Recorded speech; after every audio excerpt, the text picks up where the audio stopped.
J'aimerais les repousser Le dans l'autre repousser. sens. Repousser, autant que possible. On va voir si notre robot est influençable. Mentalement. Oui, hop, hop. L'esprit peut-il influencer la matière? C'est pour répondre à cette question qu'un physicien allemand a conçu ce robot, baptisé générateur numérique aléatoire. Le docteur René Péoc connaît bien l'engin. C'est grâce à lui qu'il a obtenu sa thèse de médecine en 1986. Des travaux révolutionnaires que Mario aimerait reproduire.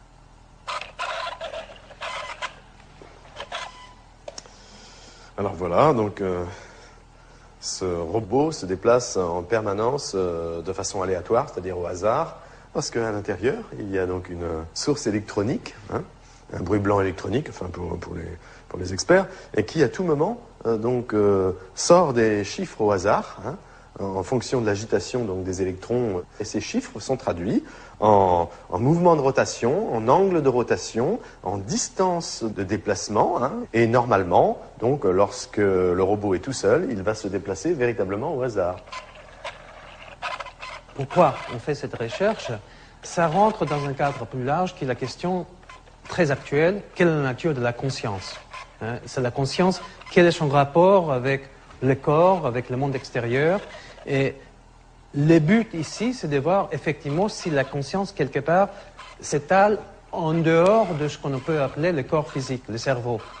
Donc ça, c'est un premier système, une première approche pour voir si effectivement l'esprit, d'une manière ou d'une autre, soit consciemment ou soit inconsciemment, a une petite influence sur la matière.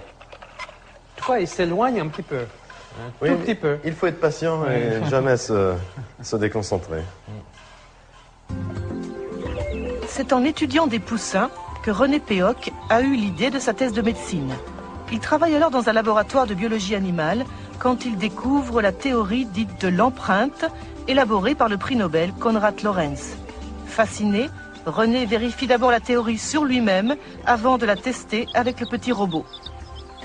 Qu'est-ce que vous faites là, René? Eh bien, je conditionne un petit poussin pour qu'il m'adopte exactement comme si c'était sa mère. C'est la théorie de l'empreinte, hein, découverte par Konrad Lorenz, qui démontrait que des petits oiseaux pouvaient, dès la naissance, adopter n'importe quel objet qui bouge et qui fait du bruit à proximité de lui. Ça peut être un humain, ça peut être un robot. Là, en l'occurrence, avec ce poussin, c'est sur moi, et plus particulièrement d'ailleurs sur les chaussures. Et donc, il a absolument besoin de me voir régulièrement. Sinon, il va se laisser dépérir. C'est ainsi que la cave de René Péoc se transforme en poulailler. L'objectif du chercheur, conditionner des poussins pour qu'ils adoptent le générateur numérique aléatoire comme leur mère. Pour cela, chaque poussin doit passer au minimum 1 heure par jour pendant 1 semaine au contact du petit robot. Et ça marche. Il faut qu'il se reconditionne un petit peu. Privé de sa mère poule, dès la naissance, ce poussin développe une affection toute particulière pour le robot. Le but de l'expérience, c'est de mettre le poussin dans une cage transparente et de voir si le robot, qui normalement fonctionne au hasard dans toutes les directions, va avoir une trajectoire complètement perturbée, soit vers la cage, soit à l'opposé. Donc, va-t-il y avoir une influence de la pensée du poussin pour attirer le robot, ou est-ce que c'est impossible ?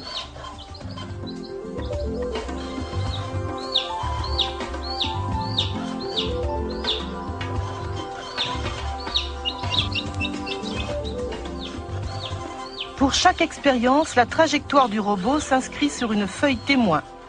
Normalement, les tracés sont totalement anarchiques, comme le veut le hasard. Mais là, on dirait que le robot sait où il va. Pendant 20 minutes, il s'approche doucement mais sûrement de la cage, comme s'il répondait aux appels désespérés du poussin. Apparemment, la volonté du petit oiseau a brisé la loi du hasard.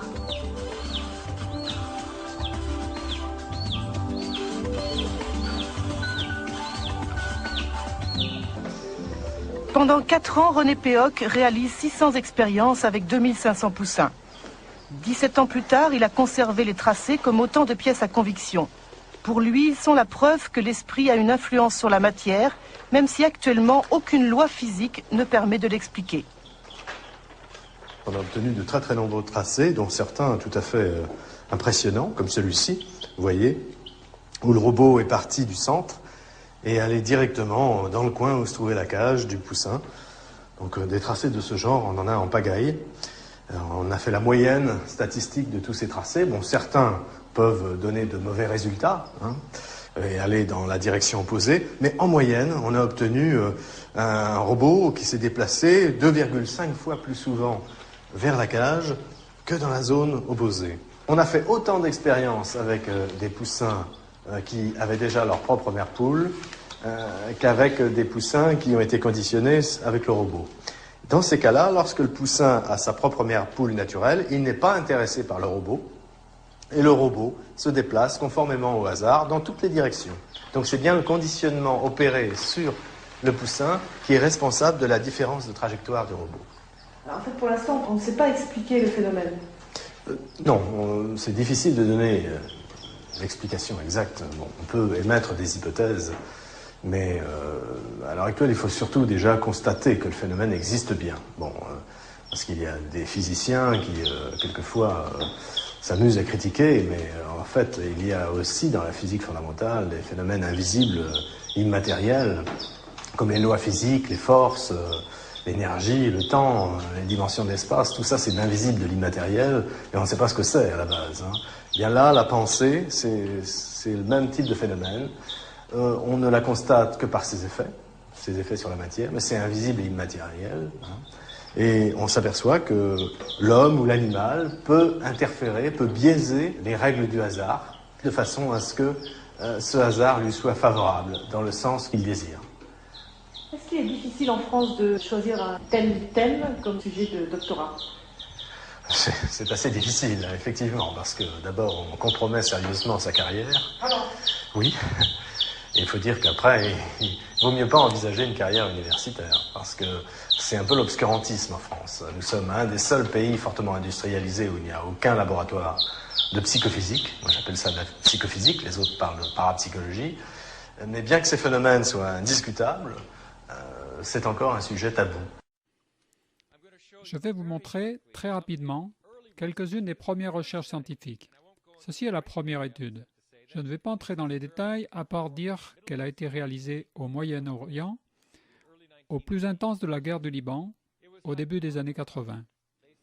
Et il a été suggéré, sur la base de plusieurs études à plus petite échelle, que si suffisamment de gens faisaient ensemble l'expérience et stimulaient ce champ fondamental de paix intérieure, qu'il y aurait une influence de paix qui rayonnerait et influencerait le comportement des gens dans la société.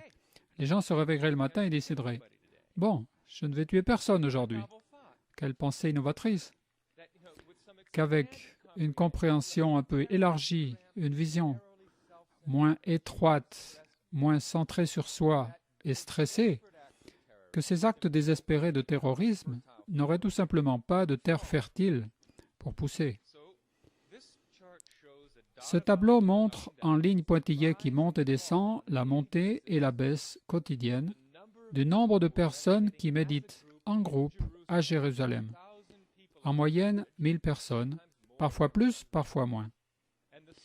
Et la ligne continue représente le progrès vers la paix dans la guerre du Liban voisin.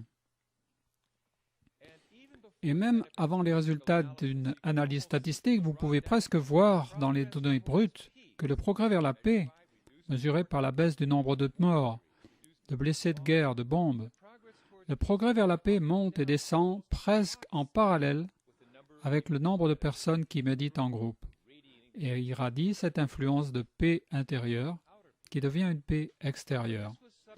Quand ces données ont été soumises à analyse mathématique, la probabilité que ceci soit dû au hasard est inférieure à 1 pour 10 000. Être capable d'avancer avec une telle certitude que la méditation en groupe a évité la guerre est une découverte vraiment remarquable. Quand ceci a été publié dans le journal de l'Université de Yale, Conflict Resolution, ça a produit une véritable tempête. Tout d'abord, il a fallu 2 ans pour publier l'article, parce que les éditeurs l'ont révisé et révisé avant de conclure que l'article est inattaquable. Cette étude a été conduite avec une rigueur scientifique bien supérieure aux normes requises pour être publiée dans n'importe quel journal. Donc, ils devaient le publier, mais ils l'ont accompagné d'une lettre. Et la lettre dans le journal disait « Les résultats de cette étude sont si inattendus qu'un millier de personnes puissent influencer le comportement d'un million qu'ils ont insisté pour que d'autres scientifiques refassent cette étude. » Et c'est exactement ce qui s'est passé au cours des 2 ans et 3 mois suivants. 7 autres collaborations scientifiques ont refait cette étude. Ils ont formé et réuni des groupes de méditation pratiquant la méditation transcendantale. Et pour chacune de ces recherches, durant ces 2 ans et 3 mois, il y a eu une réduction significative de la violence et de la guerre. 80% de réduction du nombre de morts et de blessures de guerre. Comparé à tous les autres jours, durant ces 2 ans et 3 mois, où il n'y avait pas de groupe de méditation, durant lesquels la situation s'est légèrement détériorée, comme le montre ce tableau, en comparaison aux 7 barres hautement positives qui montrent un progrès vers la paix très significatif au niveau statistique pour chaque étude. Si vous rassemblez tout cela, la probabilité que cette réduction de la guerre soit due, encore une fois, au hasard et non au groupe de méditation, est inférieure à 1 pour 10 millions de millions de millions. Il y a beaucoup plus d'évidence que la méditation de groupe puisse arrêter la guerre comme un interrupteur qu'il y a de preuves, par exemple, que l'aspirine diminue le mal de tête. C'est un fait scientifique.